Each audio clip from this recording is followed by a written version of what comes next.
I really wish I could have made this video with better hair. If I had filmed it a few months ago, then you would have seen me looking like some kind of 90s older brother love interest with maybe like a little dash of Leonardo DiCaprio on the Titanic. Unfortunately, my hair has grown out and I haven't been able to get a haircut because we've been in, you know, because of the and I feel like the vibe of this is a lot more like, Araminta, hurry up and eat your tarragon or mummy's going to be late for her meeting. We work with what we've got. I think that a lot of people have been thinking about gender and presentation while in lockdown, because for a lot of people we haven't had to perform our public selves as much. Like, obviously I'm saying that from a privileged position as somebody who has been able to work from home during this time. Working from home, especially with a terrible internet connection, has meant that actually my face and myself hasn't been seen by a lot of people very often. And when I've done things like post pictures online, obviously I'm just choosing what parts of myself to show. And it is very different going from mostly existing in public to mostly existing in private. The plus side of that, I think, is that a lot of people are working out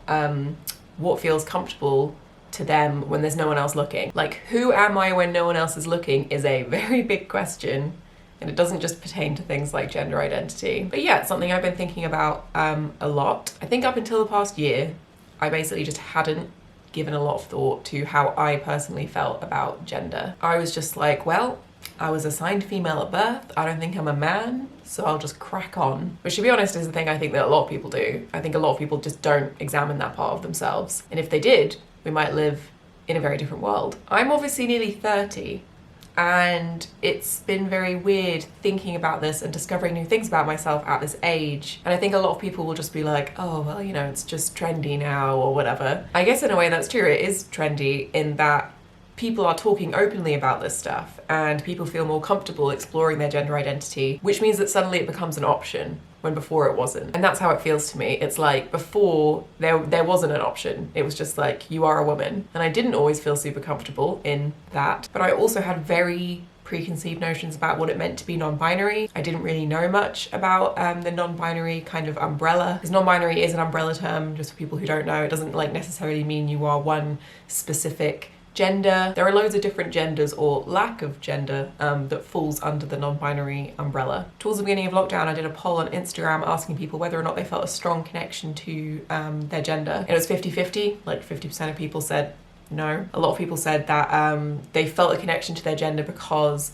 they'd had a lot of specific experiences, thanks to being a woman, for example, that they felt had partially defined them. But what I'm interested in is kind of like, if you strip away the external, I know that in real life you can't like completely divorce the external and the internal, but just play with me here in the gender space. If I get rid of all the external, then what do I feel like at my core? And the answer for me is not a man, not a woman, don't feel any kind of particular attachment to gender. I do not wish to be perceived. My gender is Howl from Howl's Moving Castle, or like some kind of smooth-bodied android creature. My gender is, you know, a fine cloud of mist. Listen, I'm not saying that if you don't feel a really strong attachment to gender that means you are non-binary. That's just what it meant for me. I think that some people will obviously take this in bad faith and be like, well, you're just not attached to the idea of like stereotypical womanhood, and that's just because of patriarchy and misogyny, and you don't want to dress like a woman, so you disagree with society's definition of womanhood. It's not that you aren't a woman. But then for me, I'm like, okay, well, what is being a woman then? Like, obviously I was assigned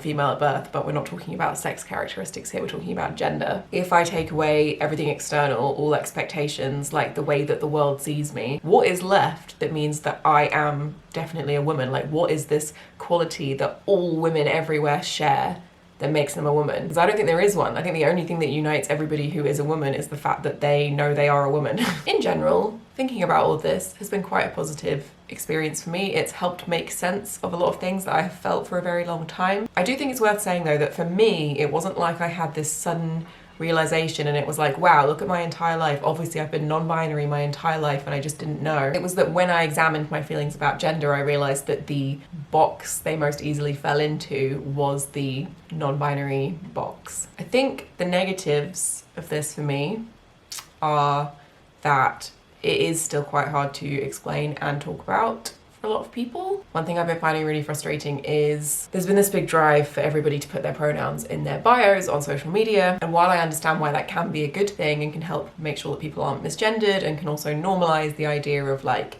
thinking more carefully about people's pronouns and asking people's pronouns and just, yeah, not assuming. It also means that the onus is put on people who fall outside the gender binary or people who are trans to either lie about themselves or out themselves on a regular basis. For example, I don't necessarily want to out myself as non-binary 50 times a day in my work email signature. I also feel a lot of pressure to make these kind of very concrete decisions when I'm still thinking a lot about myself and my identity. I'm lucky that I found lots of online communities, mostly through fandom during lockdown, that helped me explore identity without ever being like, oh, well, if you are gonna use they, them pronouns, then that's it. You're locked in. But I don't think that necessarily translates to the wider world. What was I saying? I don't know. It's complicated. There was some post that went around Tumblr ages ago, I think like someone being asked what their pronouns were, and they were just like, do not refer to me. I don't want to be referred to. And I very much related to that. That's where I am right now. I think when I re-enter society, I'll have to think about this a lot more, because right now all this is just happening inside my brain, inside my flat, and I am gonna have to think about like how I wanna live.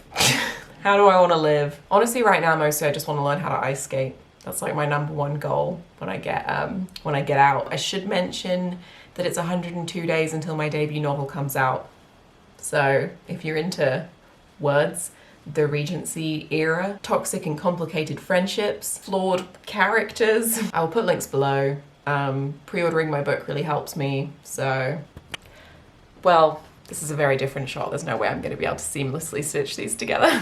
I think that it is a great thing to still be discovering things about yourself at, you know, the age of 30, 40, whatever. And I just wanted to end by saying that there's nothing like embarrassing or weird about discovering these things about yourself later in life when you're given the time and space to think about them. It's great that we're always changing and learning. Who wants to be stagnant? Not me.